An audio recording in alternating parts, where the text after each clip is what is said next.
Later this afternoon, San Diego City Council members are set to consider a controversial proposal. We're talking about parking fees around Balboa Park. CBS 8's Regina Urita joining us live from Balboa Park. A lot of reaction to this, Regina. It's going to really change what people are used to seeing around there.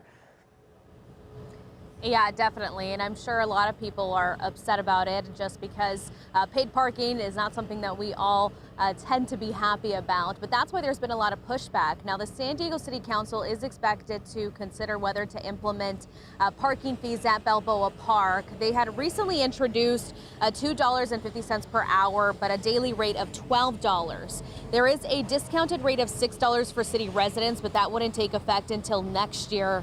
Now, the plan, which features a tiered parking system, also includes 2 hours of free parking at Inspiration Point. The city is also exploring expanding its tram routes throughout the park.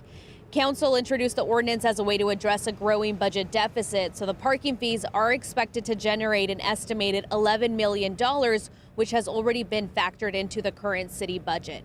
On top of this discussion, the city is also expected to vote on a proposed ordinance to establish metered parking in a portion of Balboa Park, and that item is a second reading of that ordinance passed by the council in July to allow for on-street parking meters near that park. There's been strong opposition, as I mentioned, for both ordinances. Residents who rely on the park, including a large number of seniors on fixed incomes, say paid parking will eventually hurt them financially. And there's also performing arts instructors who provide classes at Balboa Park. They say the parking for paying parking would be forced, that clients would be forced to pay, would become more expensive than their classes. Take a listen. This plan is premature, half-baked, resident discount until 2026. Possible tram routes? No. It is, please present a plan that is well thought out and then come back to the table. Thank you.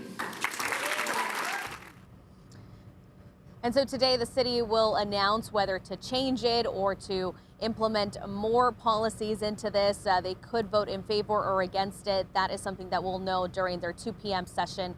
We'll be closely monitoring that meeting and bring you the latest details. For now, I'm Regina Urita, CBS 8.